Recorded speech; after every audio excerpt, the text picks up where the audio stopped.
Thank you very much, Honorable President Joshi, Secretary General Gadkari, GIBF team. I'm always happy to collaborate with this wonderful organization, and I think it's my third or fourth event that we doing together. First of all, I'm happy to be in this respected stage with our immediate neighbors, Russia and China. As you most of probably know, that Mongolia is sandwiched between these big two powers. And of course, we have historic connections with other countries. Just to mention that 2 days ago, we had hosted the Honorable President of Uzbekistan on his state visit to Mongolia. And this day, we are hosting the Foreign Minister of Kazakhstan in Mongolia. Of course, that Iran, we have a long and rich history between our two countries. And of course, our European friends and other Tajikistan, we have common history during the Soviet Eastern Bloc time. But today, happily, all of us are joining one beautiful country, which is incredible India, and I'm happy to represent my country in this huge, big country for 3.5 years, and looking forward to continue our cooperation and enrich it. Given the fact that this year we are commemorating the 70th anniversary of the establishment of diplomatic relations with Mongolia and India, we refer to each other as spiritual neighbors, given the fact our rich and long history for many centuries. Of course, the Mongolians are very appreciative to our Indian people for their valuable support for the Mongolian membership to UN, which was unanimously delivered by the Honorable Prime Minister of India from the rostrum of the UN. And of course, over the years, we had historic visits, 1994, 2004, and of course, the 2015, one of the Honorable Prime Minister Narendra Modi ji paid his historic visit to Mongolia.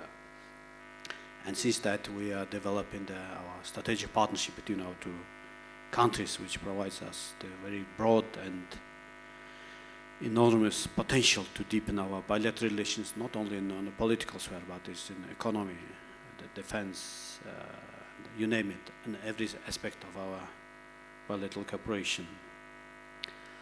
The concept of the third neighbor of the Mongolian foreign policy is closely aligned with India's Act East policy. And this shared strategic vision forms the strong basis for deepening of our bilateral relations. I personally believe that there exists significant untapped potential for our economic partnership. And of course, that the flagship cooperation project between our two countries is the oil refinery that is built now in Mongolia, and we believe that timely and efficient implementation of the project is crucial for us.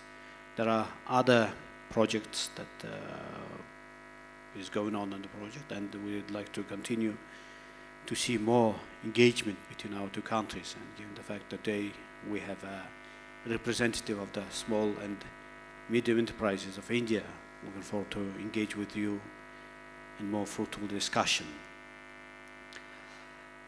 Looking forward to our future cooperation, I believe there are a lot of areas that we can cover, and the mining, of course, is the problem. I believe that we have huge potential, given the fact that Mongolia is very rich in minerals. You name it, everything. We have everything in the table, like the chemical table of Mendeleev. We have all the elements of that chemicals in Mongolia.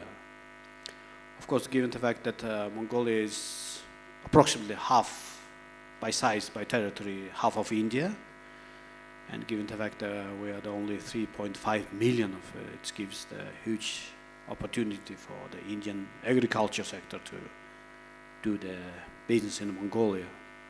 Of course, as a country which has managed to preserve its pristine nature, I believe that tourism can be and should be also the pillar of our collaboration in the future, and given the fact that our Indian friends, now you travel all around the world. I know that you already done with America, Europe, Middle East, Japan, Korea, and I believe now you trying to accomplish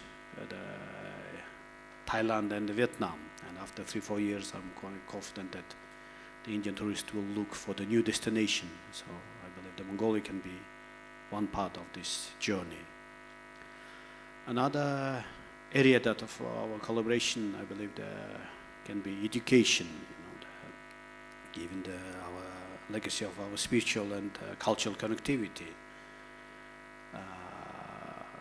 We know that the Indians, you can speak freely in language, even some of you can even speak better than American or British, given that, for example, Dr. Sashitaro, how uniquely, and he's bringing all the choice of the world. I was happy enough to work with him at the UN when he was working in the UN. So I know him personally, how active and brilliant he is. So the whole idea is that we'd like to provide this opportunity for Mongolian children, especially in rural areas, the isolated corners, the Mongolia, to provide them opportunity to speak English like our Indian friends. Given the fact that only 2 years ago the Mongolian parliament managed to adopt a law saying that English is a second official language of Mongolia. So we're looking forward to collaboration in this area with our Indian friends. Of course, the development between our two countries is crucial. Without it cannot be accomplished without the connectivity, direct connectivity. So I'm happy to announce that starting from this October, we start in direct flight between Mongolia and India. So hope the first flight, which we conducted, commercial flight between Mongolia and India in October, and I hope some of you, as we discussed last night, can be part of that Virgin flight. And I'm looking forward to continue our discussion this afternoon, and looking forward to hear our colleagues from other countries. Thank you very much.